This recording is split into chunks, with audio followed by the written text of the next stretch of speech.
Bismillahirrahmanirrahim. Assalamualaikum warahmatullahi taala wabarakatuh.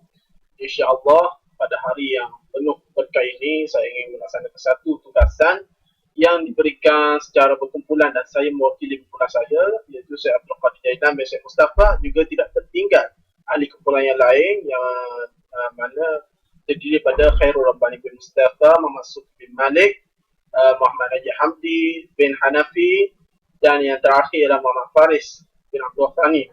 Dalam tugasan ini kami bersetuju untuk memilih satu tugasan yang diambil daripada bersumberkan YouTube, ya, yang mana kumpulan kami telah mengambil salah satu syarahan di YouTube berkenaan dengan syarah hikam, terjemahan dan disyarahkan dalam YouTube itu oleh Dr. Zulkifli.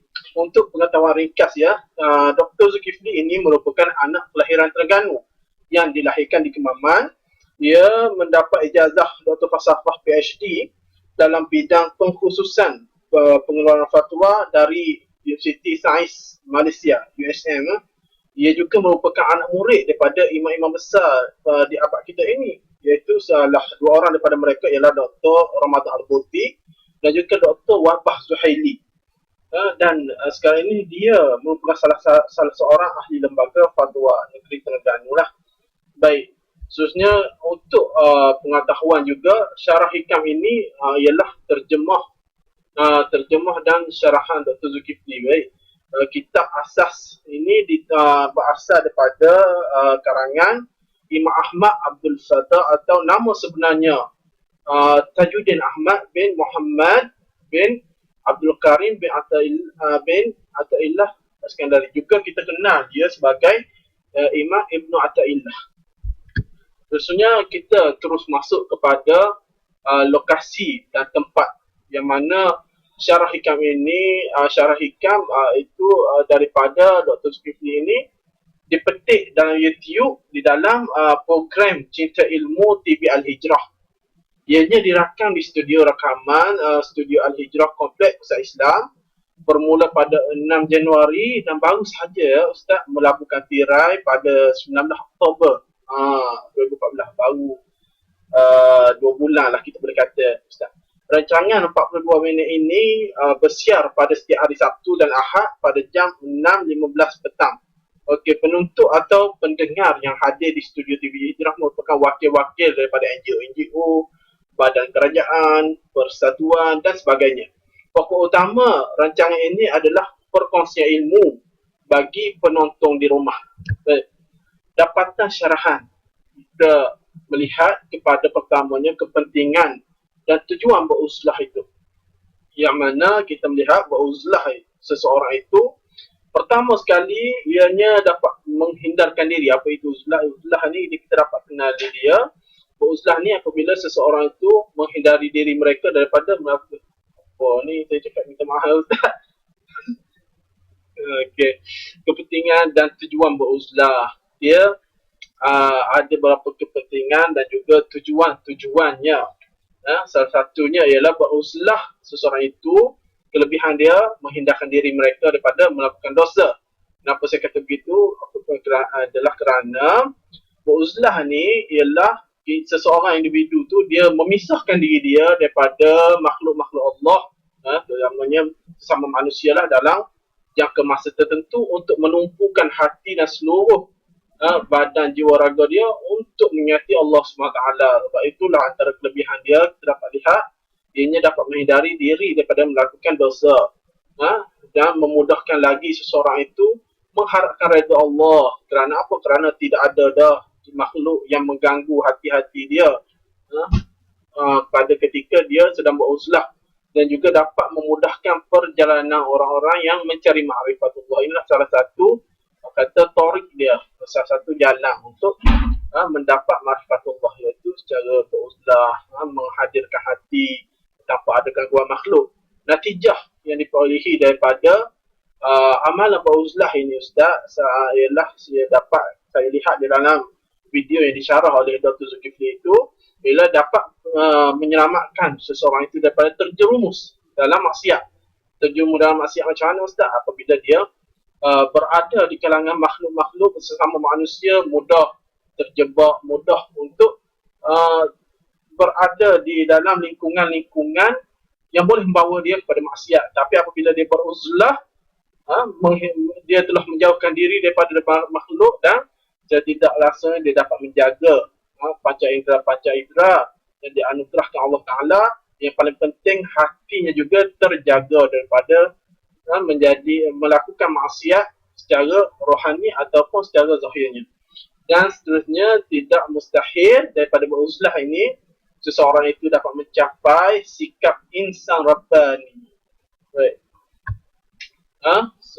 Sehubungan dengan itu, saya mengambil salah satu daripada apa yang disampaikan oleh Dr. Zulkifli mengenai hukum beruzlah, iaitu salah satu terdapat 3 poin yang telah diberi oleh Dr. Zulkifli. Yang pertamanya, mestilah di dalam dirinya mempunyai ilmu terlebih dahulu.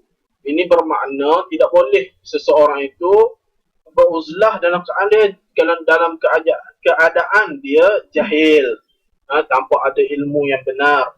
Nak dapat ilmu tu pula mestilah terlebih dahulu mendapatkan guru yang benar. Tidak boleh dia mengambil guru-guru yang tidak tahu asal-usul guru tersebut untuk dia melakukan sesuatu amalan. Mestilah guru itu guru yang benar-benar berada dalam jalan yang dimahukan sebagaimana telah digariskan oleh disiplin-disiplin syariat dan ilmu-ilmu yang telah dilakukan oleh ulama-ulama ahli sunnah wal jamaah. Dan seterusnya, hukum beruzlah ni kita melihat, kata Dr. Zulkifli, melihat kepada matlamat seseorang itu. Tujuan dia beruzlah tu, Ustaz. Kalau tujuan beruzlah untuk mendapatkan ilmu kebal, maka haram.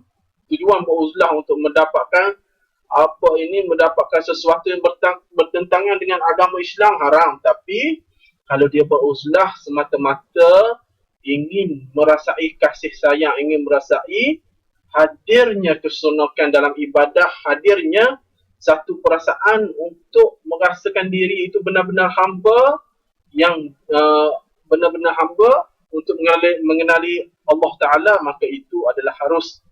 Okay. Cara beruzlah, ini salah satu yang diberitahu, yang dikhabarkan oleh Dr. Zulkifli, iaitu cara beruzlah yang boleh dilakukan oleh para pelajar dan penuntut ilmu.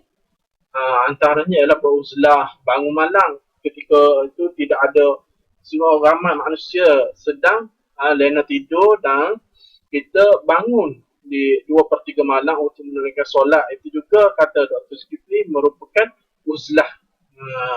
Seterusnya, beruzlah dengan melakukan amalan-amalan zikrullah. Kita juga kita berada di tempat-tempat yang sunyi, tidak sepertinya di dalam bukit dan dalam gua. Dalam bilik pun boleh, waktu tak ada orang kita berzikir. Seterusnya, beruzlah dengan cara menuntut ilmu dan mentelaah sesuatu pelajaran. Bangun 2/3 malam sebagai pelajar, menuntut ilmu, mentelaah apa yang telah dia belajar. Itu juga dikira beruzlah, katanya Dr. Zulkifli lah, Ustaz. Seterusnya, pergi kepada komentar ahli kumpulan.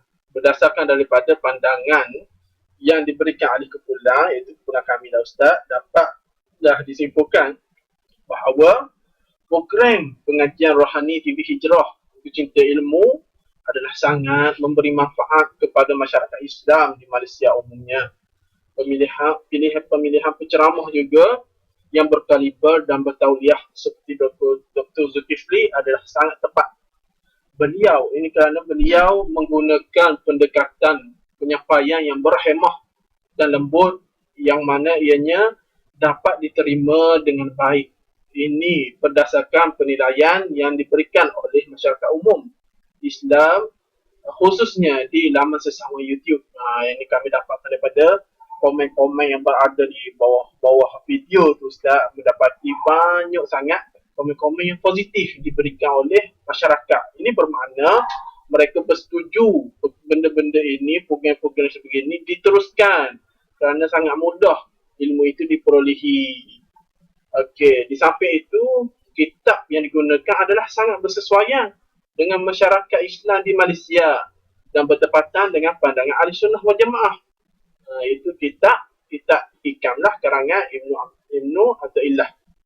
Okey. Pengajian ilmu tasawuf seperti ini adalah wajar diperluaskan kerana ilmu tasawuf itu juga merupakan salah satu cabang ilmu yang wajib dipelajari wajib dipelajari dan didalami. Kerana apa, tasawuf juga merupakan salah satu ilmu yang wajib kita belajar. Pertama apa? Ilmu akidah, kedua ilmu syariat, ketiganya ilmu akhlak. Ilmu akhlak inilah dikatakan juga ilmu tasawuf.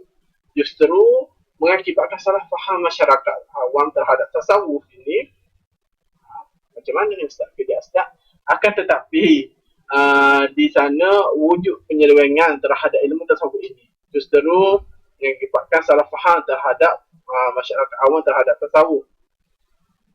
Antara faktor utama salah faham ini, pengajian tasawuf ini disyarah atau diajarkan oleh orang bukan ahlinya.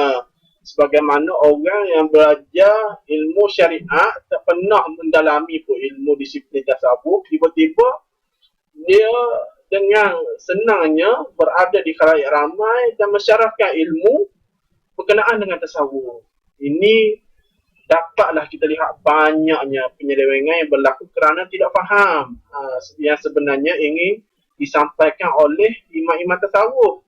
Mereka ini hanya mengambil apa yang bersifat zahir, tetapi tidak mengambil apa yang berada di sebalik zahirnya itu.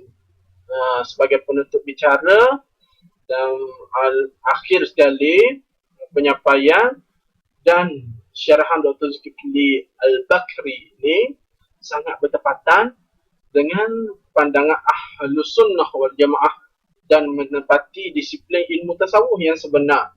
Itu menurut kumpulan kami lah, yang mana kami memerhati dan melihat cara penyampaian yang disampaikan oleh Dr. Zulkifli, yang mana kami bersetuju dengan cara penyampaian yang lembut, yang bahasa mudah dipahami oleh orang awam, yang mana tidak menggunakan bahasa-bahasa yang mana boleh membawa pada kekeliruan, dan dengan menggunakan teknologi media massa sebagai medan penyampaian perkongsian ilmu adalah sangat bijak dan berkesan, kerana ia bila menggunakan media massa teknologi ini, orang yang mendengar itu tidak terhad kepada yang hadir di dalam majlis itu sahaja, bahkan ianya dapat didengarkan oleh setiap pelosok-pelosok dunia. Seluruh dunia boleh lihat apa yang dia sampaikan di dalam itu. Jadi saya rasa setakat itu saja daripada saya yang mewakili kumpulan saya.